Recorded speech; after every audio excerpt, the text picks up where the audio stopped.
bersama saya Nurul Aidi Ilhama. Pada kesempatan kali ini saya akan menjelaskan mengenai gambaran ekonomi pada saat ini menggunakan sudut pandang geografi. Geografi ekonomi sesuai namanya adalah cabang ilmu sosial yang memadukan ilmu geografi dan ekonomi.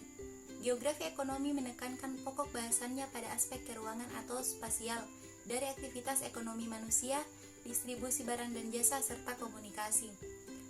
Itu merupakan salah satu contoh aspek ekonomi yang sangat bergantung pada kondisi ruang atau spasial dari suatu wilayah. Nah, kajian geografi ekonomi secara singkat adalah kajian yang bertujuan untuk menemukan atau mengoptimumkan potensi ekonomi suatu wilayah berdasarkan kondisi geografisnya. Karena mengingat bahwa kondisi tiap wilayah itu berbeda-beda, maka kajian geografi ekonomi terapan umumnya terbatas secara regional. Nah, keadaan ekonomi Indonesia pada saat ini sama seperti negara-negara lain. Indonesia pun mulai mendekati jurang resesi.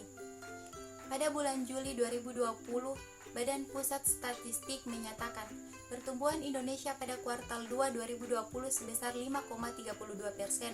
Angka tersebut memburuk dari kuartal sebelumnya, yaitu sebesar 2,97%. Dalam sejarah, kontraksi ini merupakan yang terburuk semenjak kuartal 1 pada tahun 1999, yaitu sebesar 6,13%. Hal ini diakibatkan karena wabah COVID-19 telah membuat dunia terguncang. Berdasarkan data dari WHO terhitung per 15 Agustus 2020, sebanyak 21.026.758 jiwa telah terinfeksi dan 755.786 jiwa telah terbunuh oleh adanya pandemi ini, serta terus meningkat hingga saat ini. Peningkatan kasus tersebut tentunya menjadi sinyaleman bahwa pandemi ini belum berakhir. Berbagai kebijakan telah dilakukan oleh pemerintah di masing-masing daerah guna meminimalisir potensi penyebaran virus, di antaranya yakni lockdown wilayah, pembatasan kontak fisik, dan penerapan protokol kesehatan di seluruh wilayah. Sebagian akibat dari adanya kebijakan tersebut, pola kehidupan kehilangan definisi normalnya. Dengan minimnya kontak secara langsung oleh manusia, fenomena yang biasa terjadi tidak bisa berjalan sebaik sebelum adanya pandemi, khususnya di sektor ekonomi. Tak hanya perekonomian beberapa individu yang terdampak, melainkan perekonomian dalam skala nasional bahkan dunia. Nah, aktivitas-aktivitas ekonomi yang mengalami perlambatan dalam perputarannya menyebabkan keseimbangan pasar terganggu, yang kemudian menjadikan efek domino berupa menurunnya pertumbuhan ekonomi di suatu negara, peningkatan inflasi nasional, serta fenomena resesi ekonomi. Miraza mengemukakan, resesi ekonomi pada suatu negara dapat dilihat dari melemahnya dari sektor ekonomi real suatu negara, yakni sektor yang berkaitan dengan kegiatan produksi, konsumsi, dan distribusi. Bank Dunia memprediksikan bahwa pertumbuhan ekonomi dunia pada tahun 2020 mengalami kontraksi sebesar 5,2% berdasarkan PDB global. Sedangkan pertumbuhan menurut sektor lapangan pekerjaan, hampir semua sektor mengalami penurunan angka pertumbuhan, kecuali sektor informasi dan komunikasi. Berdasarkan 6 sektor yang mengalami penurunan angka pertumbuhan, 9 sektor diantaranya mengalami penurunan angka hingga di bawah 0.